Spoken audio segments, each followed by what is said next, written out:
Wake that ass up. Early in the morning. The Breakfast Club. Morning, everybody. It's DJ NV, Angela Yee, Charlamagne the Guy. We are the Breakfast Club. We got a special guest in the building. Yes, sir. T.I. What's going down? Welcome, sir. Do radio interviews seem different to you now since you got a podcast? I haven't done many. Let me see. I'll tell you then. Yeah. How do you like doing the podcast? Man, it's dope. It's dope. It's surprisingly dope. It's not something that I actually had in my 5-year plan. The opportunity was introduced to my management by way of Podcast One, and it allows me an opportunity to really have worthwhile discussions. And I think that it's a better platform than just putting it out on Instagram. Right. I listen to it every week, man. Y'all really be talking about shit. Like, even this week with you and the wife, I'm like, boy, y'all like, it's almost like y'all didn't know that y'all was recording this to give to people. Yeah, I don't care nothing about that shit, man. Like, was that one difficult, you and the wife? Nah, man. Like, we go back and forth and kick shit like that all the time, all day long. You know what I'm saying? I'm on her head about something, and you know what I'm saying? She don't mind, pointing out where she feel like, I might be able to do better, So I think that it's good for people to see a healthy banter back and forth between husband and wife. Does it ever go too far? Especially with the wife? Of course and it you got to does. be like, whoa, let's talk about this outside of the podcast. Oh, no. I mean, I got a pretty good handle on what to and not to distribute to the people. I know that part. I was talking about, sometimes... like my wife might say something a little too far, but like, wait, baby, let's talk about this later. I mean, I haven't experienced that, but you know me, man. I'm pretty much an open book, though. You know what I mean? I don't really have that much to hide. I think with me and her, it's more like her demeanor, because when she get excited, she start like yelling and talking like extra ghetto. You know what I'm saying? I'm like, what's up? You want to fight? Like, you know what I'm saying? Like, why you talking so tough? You dig what I'm saying? Right. You said something interesting, though. You said single black women are the happiest women? Yeah, that's what a study showed. I read. What study, though? Where'd you get this study from? Hannah Kang sent it to me. Okay, salute to Hannah. You know what I mean? And it said that single black women they're the happiest group. Really? I wonder why. Yeah. And women who marry down. Women who marry less successful, less accomplished men than them. Because they can keep their foot on their men's necks, That's basically. what I believe, but hey, what's my opinion? Hey, man, I don't have a dog in the fight. Yeah. Now, y'all talked about marital situations and problems. Cheating. Now, how was that conversation? Because black men Said you was cheat. trying to avoid a Wendy Williams situation. Yeah. Well, I mean, how was what conversation? That conversation with your wife. I mean, didn't it played out on the podcast? Yeah, didn't it? yeah. It went just like you heard it. It went exactly like that. So when the podcast is over. Y'all don't reflect on what y'all spoke about. Nah. We don't linger. You know what I'm saying? We don't allow things to linger or fester. I think that's the healthy part about it. Right. You know what I mean?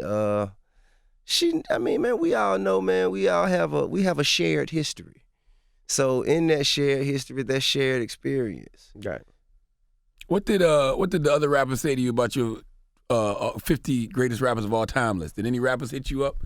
Man, Because it's different when it's coming from a rapper. Yeah, but look though, you know what? First of all, that wasn't my list and my list alone. That was collective. It was a round table Yeah. of constituents. A collective a democracy that led to that list. Some things on it I agree with and some things I don't. But at the same time, I'm not going to be the one to say, well, this is my podcast and I'm going to do it how I want to do it. So I wanted it to be fair. But let me see, what calls did I get? I got a call from Killer Mike. Really? I got a call from Killer Mike and say, hey man, people really want me to be upset. But I say, man, he said people really want me to be upset about this, but I can't. What does it mean to be last place in first class? Oh, yeah. You know what I'm saying? He said, yeah. man, I'm happy to be amongst, I appreciate y'all for even considering me. Because he was number 50 on the list. Yeah. I mean, I would happily be number 50. Yeah. I don't mind. You know what I'm saying? Because that don't dictate or determine my life and how I actually live and what I really mean to people. Correct. It's just, It's just opinions, and you'll never get a perfect list. Yeah, can you really have a perfect list? Absolutely not. Not at all, right? Not as long as it's based on opinion. Yeah. Because it's going to be somebody to say, I don't like it just because I didn't come up with it. Yeah. Now you put Pac over Hove. Why was that? Oh, you know what? Hove called me. Mm-hmm. We were talking about something else, something else completely unrelated, you know what I'm saying? And then he said, oh, and by the way. This is what I heard. You know what I'm saying? Oh, and by the way, you really believe that? Mm-hmm. And I said, yeah. Yeah, I do. When it comes to impact, I do. Impact? Yeah. Only reason I say that is because time shows like Hove's still around. No disrespect to Pac, God bless the dead, but Hove's still around. I think Hove is the greatest rapper alive. Mm-hmm. You dig what I'm saying? Mm-hmm. I do. I believe he's the greatest rapper alive. And I think over time, man, he's eventually going to assume that position. I think you're number one now. Okay.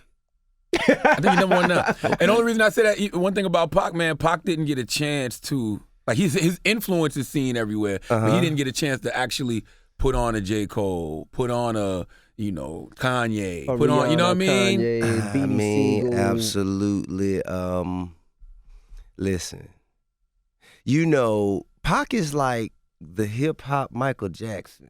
You know that, right? Like, that's somebody. I would say Bob Marley. I mean, either way, however, both, whatever, Bob Marley is the reggae Michael Jackson. So, I mean, you know what I mean? So, you can go anywhere, any part of the globe, and say Tupac. Right. And they gonna sing a Tupac song. Mm-hmm. They gonna sing How Do You Want It, Hit 'Em Up. They gonna sing California Love. They gonna sing something. Correct. And Jay, as much as we love him, in other parts of the globe, as many parts of the globe as you can for Pac, is not the same instant. Like they don't just go to reciting Jay records like that. So when we do these lists, it's based off impact, not actual skill set. Yeah. I don't think it's based off actual skill set. Okay. It may be a lot of people that ain't even on the list. And I also raised the point that people I thought Kanye should come down because I don't think if you don't write your own lyrics, I don't think you should be high up in the list. I agree with that. I think if you don't write your own lyrics and you have already been known to have writers for your verses, they ain't talking about hooks. Writers for your verses, I agree. should come down on the list. But a lot of people said Biggie. I got outvoted. A lot of people said that Jay-Z was so influenced by Biggie. Quoting his lyrics, quoting his rhymes, and things like that. Biggie might have been higher than Hove on that list. Well, I think that is arguable. I think I raised that point in our discussion. I honestly think, again, if we talking lyricism, just lyricism, I think Big, he was a better lyricist, but I think I think that Jay has had a greater impact. Gotcha. You know what I mean? That's the list we need to make, just the straight lyricists. Yeah. Who are the greatest lyricists of all time? We just talking bars. Well, you gotta. Jay would probably be on top of that list. Absolutely. Jay would be on top of that list. Eminem, Lil Wayne, Nas, 3000, Scarface, Black Thought, Rakim. I don't know if I put Wayne in that list, man. Yeah, and I like Wayne. You can't not put Wayne on that list. I think Wayne. Jadakiss. Styles. Yeah. You can't not put, I think Wayne flow and delivery is what's out of this world. His lyrical content, not so much. Nah, man. Listen. Hold up. You better use a latex because you don't want the late text that I think I'm late text. If I tweet that right now, they'll be like, if you don't sit your dumb ass down, Charlamagne. Hey, listen. But listen, though. That is what you call a triple entendre. Yeah. You see what I'm saying? Yeah. That like, as far as literature goes, that is extremely difficult to accomplish, and let alone applying it to music in present day cultural circumstances. That is extremely difficult to do. Yeah, especially when, as inebriated as we know, Wayne was at the time when he did it. You know what I'm saying? I think it's an incredible skill set. I like stories from beginning, middle to end. Like one of your most slept on records to me is I ain't scared and I ain't run. Here I stand. Oh, no matter what. No matter what, Yeah, man. yeah, every appreciate single verse. I appreciate that. But that's content, you know what I mean? Like you Yeah. ain't waste the bar on that. Yeah, I don't really, man, you know what? I really don't put myself in, I don't think of myself like when I think of what I think in like the top list. I don't really think, yeah, man, like I do so much. I think you got to think of me as like, you know what I'm saying, over like moguls. Yeah. You know what I'm saying? I want to be on the mogul list. You dig what I'm saying? When you start talking about Russell Simmons, you start talking about Puff and Jay. And, all right, so mention me in that. I want to make that list. Put me on that list. Now, you mentioned Kanye. Yeah. Kanye's album is coming out, and... Is it? Well... Cap. Caps. I'm calling cap on that. Now, people are criticizing Kanye, say he's making money off of God. Well, I mean, listen, bro. I mean, every Sunday you go into a building where people are making money off of God. If you ain't gonna criticize them, you can't criticize him. They're just as much of a sinner as he is, and I just don't believe that he could be criticized for that. Correct. You dig what I'm saying?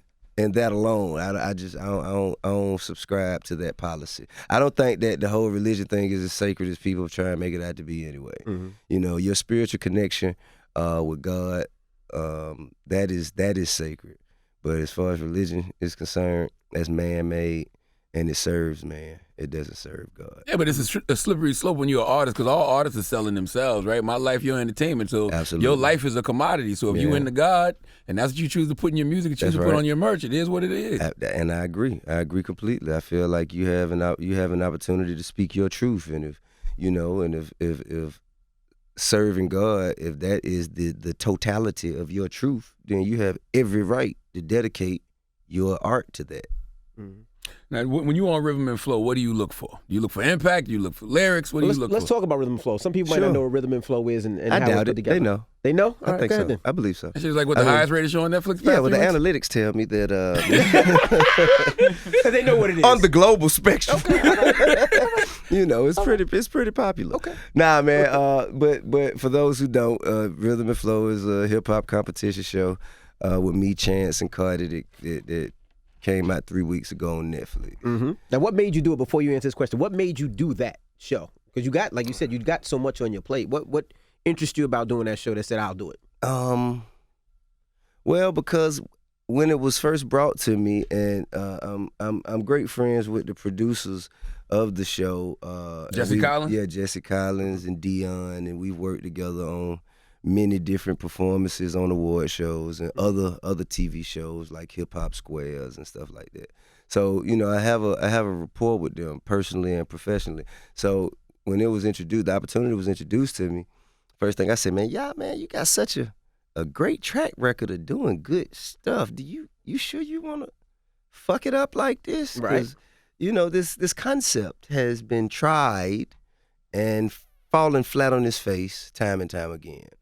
And so then he's saying, because he was actually considering, he's like, man, maybe you're right. But then he say, well, tell me exactly what it was that made those other shows fall flat on his face. Right. And so then I said, well, you know, for the most part, it's a lack of authenticity, you know what I mean? It's usually done on a network who has standards and practices that, you know, that censor the artists and the judges, and it kind of dilutes the experience for the viewer. And he said, okay, well, how's Netflix? I said, oh, Netflix is good. Mm-hmm. And then I said, another thing is, you know, the winner is usually bound by some real constrictive contract that, you know, binds them to the show for their first 3 children. Right. And he's like, well, nah, we just want to give them money. I was like, oh, okay. So in the conversation, I ran out of reasons to say no. Mm-hmm. Every concern I had, he addressed it, and I just ran out of reasons to say no. And I felt like it was an awesome opportunity also to work alongside Chance and Cardi. I think we all three of us have very, very strong opinions that come from 3 very different perspectives. Was it tough to watch back the Nipsey episode? Yeah. Yeah, it was. It was. I mean, even as numb as that's another call I got about the list. Mhm. Lauren called me. Really? Yeah, Lauren called me. She say, "Bro, 40 something?" I was like, "Yo, sis, did you listen to the whole?" She said, "No, I didn't listen to the whole thing. I just saw the list. So I just wanted to say." I say, "Man, come on, man." I say, but the thing is, by the time everybody knew who bro was, you know, he was already gone. You know what I mean? But if we talking impact, and I mean, I know it hasn't been a year yet, but if we shit, Nip look like he top 10 right now at least. Yes, this is true, and I argued that point. I would have loved to have traded Nip for Kanye's place.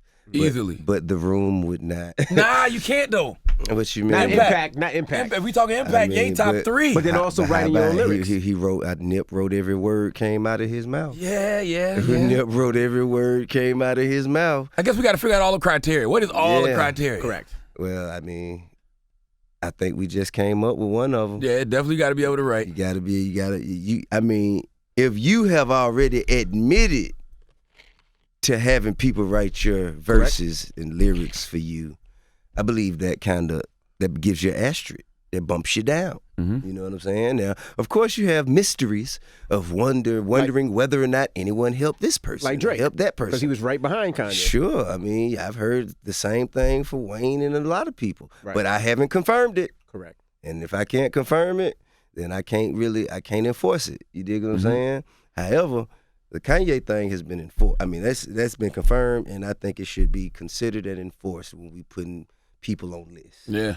But so how you end the convo with Lauren? You just nah, man, that's my sister. I was like, come on, sis, stall me out. You know what I'm saying? You know, and we had a laugh about it and started talking about something else. Yeah, that shit is a while. Even when I'm watching Nipsey, I'm like, yo, Nipsey, it make me feel like this whole year in hip hop is a dub because Nipsey. That happened to Nipsey. I mean, man, it's some bullshit. It was definitely some bullshit. That shit still feel weird. You know what I'm saying? That shit just feel like something that wasn't supposed to happen. It kind of feel like a glitch in the Matrix. Yeah, like how we felt the day after the election. Like we just woke up like, man, what the fuck, bro? This shit still going on? Yeah. Yeah, this shit just don't feel right. It feel like we entering into some bullshit ass times. Now you asked him a question about criteria for rhythm. Yeah, how do you pick the artists on Rhythm and Flow then? I mean, I think individuality, authenticity, skill set, vision, and they story. A star with a story. You dig what I'm saying? And who's the most prepared. You dig what I'm saying? Because I saw a lot of talented people that weren't necessarily prepared. If you watch the whole season, you'll hear me say over and over again, success is when preparation meets opportunity. So prepare yourself for the next opportunity because this wasn't it. You know what I'm saying? And I think that some people you can be less talented and more prepared and be in a better position. So I think those are a lot of the things that I personally look for. So when you turn people down, do you turn them down the way your character did in Dolomite, or you just? Man, I just saw that. Man, I saw that shit last night, and I'm sitting there watching it, and my homegirl like, "Oh, that's Tip," and I'm like, "Oh shit, that is Tip," because he looked totally different. But when he started talking, you're like, "Oh, that's Tip." Man, that was a wild experience, man. To work alongside Eddie like that, man. Eddie Murphy he's a fucking legend. Yeah, man, and he still got it. I don't know why. I don't know why I don't know. I just didn't think about it. Just watching him on the screen, like, man, that's in him. That ain't on him. Hey, look, man. You watch comedians in cars getting coffee. Yeah. Okay, so you saw the Eddie Murphy Seinfeld, episode. Yeah, listen, man. Let me tell you something.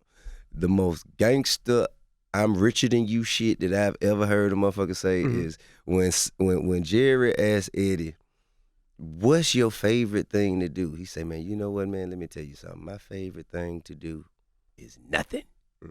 I like to sit at home. I don't want to watch TV. I don't want my phone. I don't want to be connected with nothing that nobody got going on in society. I want to sit in my house And if anybody want to talk to me, then they need to be able to come over here and find me. And if they can't come to me and talk to me, then I don't need to speak to them. That's real. I love it. Hell Goodness. yeah. I love it. I need to get there. You dig what I'm saying? I need to get there. That's some real I'm richer than you shit. That man just flossed his luxurious lifestyle on us. Nah, I seen it like last night because he had a screening. When I saw him exit through the kitchen and enter through the kitchen, I said, "Oh, this nigga different." What you This mean? mob What boss about? shit. He entered through the kitchen. I'm talking about in what venue though? It was like a restaurant, a club or something. It was a club. It was something. Yeah, well, I do that all the time. That's what I'm saying. I'm like, I thought you talking about the White House or But he something. didn't have to. That's nothing. I'm saying he didn't have to. Like, I thought you were talking about like, one time when Obama was in the White House, he exited through the kitchen. I mean, that's some bullshit. But I didn't, at fucking in clubs in Miami, I come in and out through the kitchen. but it was only like 150 people there. Like it was a private shit. Like It's Eddie. yeah, it's Eddie. It definitely is Eddie. No, absolutely. Now the winner got $250,000, and he gave it back to his community. Well, I mean, I don't know what he did with his money, man. But I mean, I that doesn't sound far fetched. Me knowing him and knowing his character, he's a solid cat, and I think he's a cat that is of the community. D Smoke. Yeah, D Smoke is of the community. I feel like in similar veins is the way Kendrick is of his community.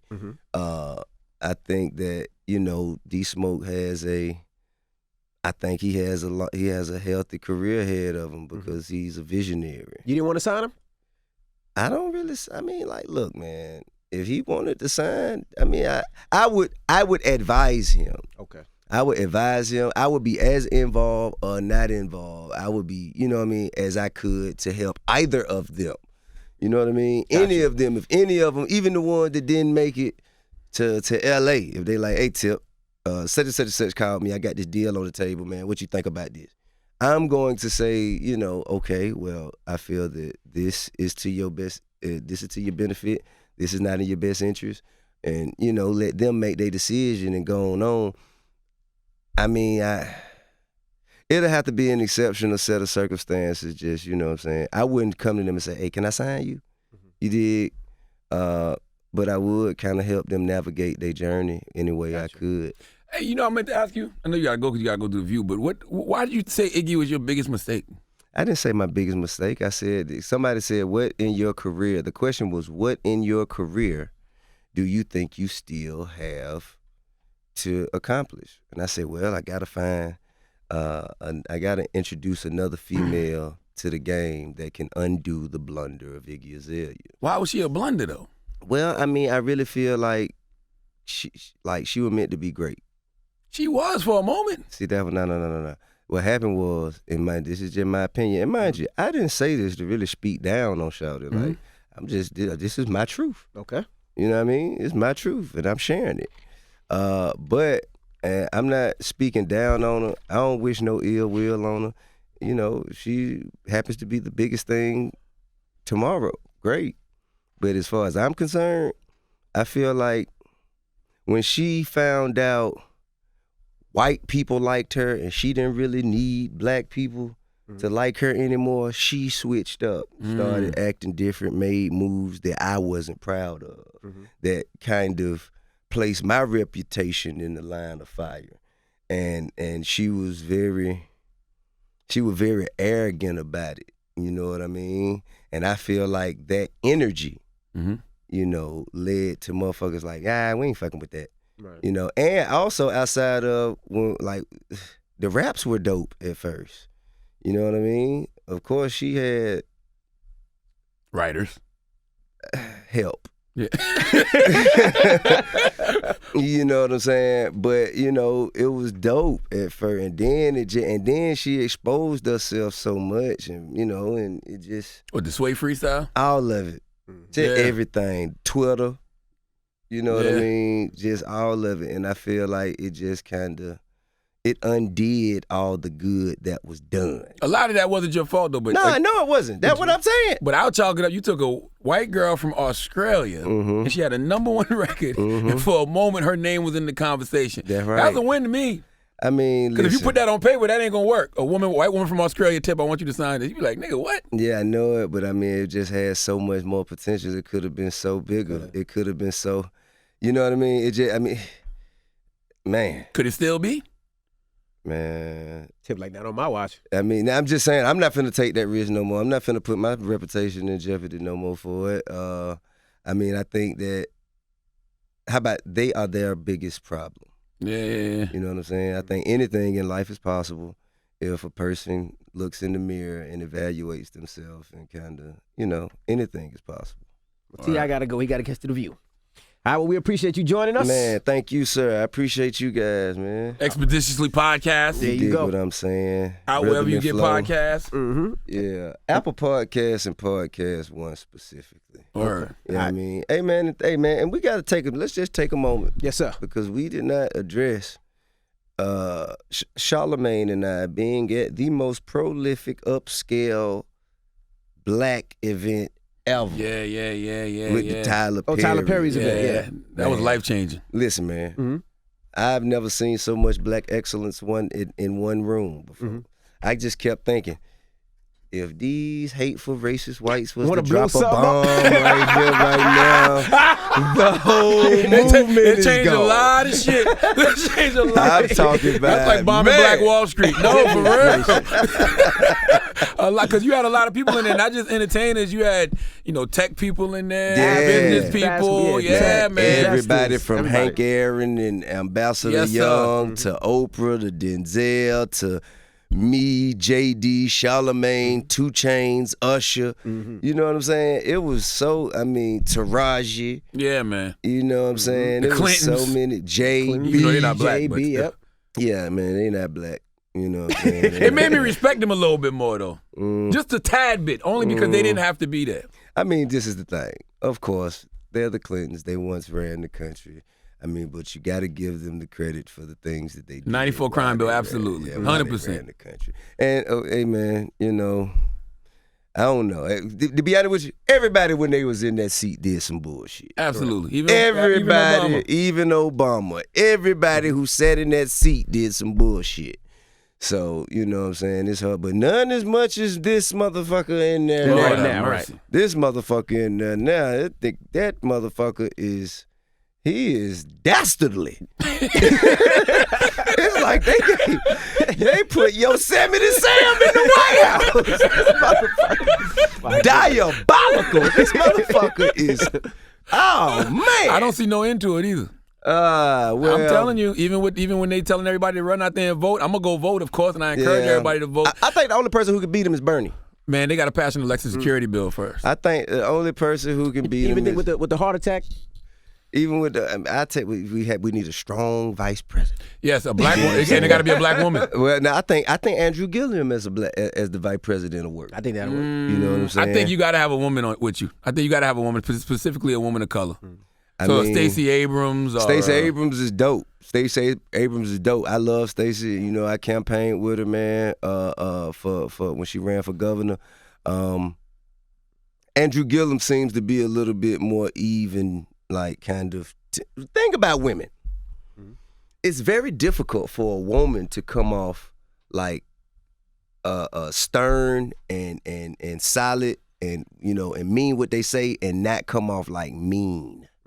You know what I'm saying? Like a lot of people, if a lot of women who come off like like positive, and then people think that they're not tough on crime, and the people who come off like they will be tough on crime, and they kind of seem a little bit, a little. They do that to more women of harsher. color a lot. Women of color that are like bold and like really strong. This is true. And This say is what true. they want to say. They're like, Yeah. she angry. They do label them like Well, that. I mean, they did. I mean, even Hillary Clinton, you know what I'm saying, was like that.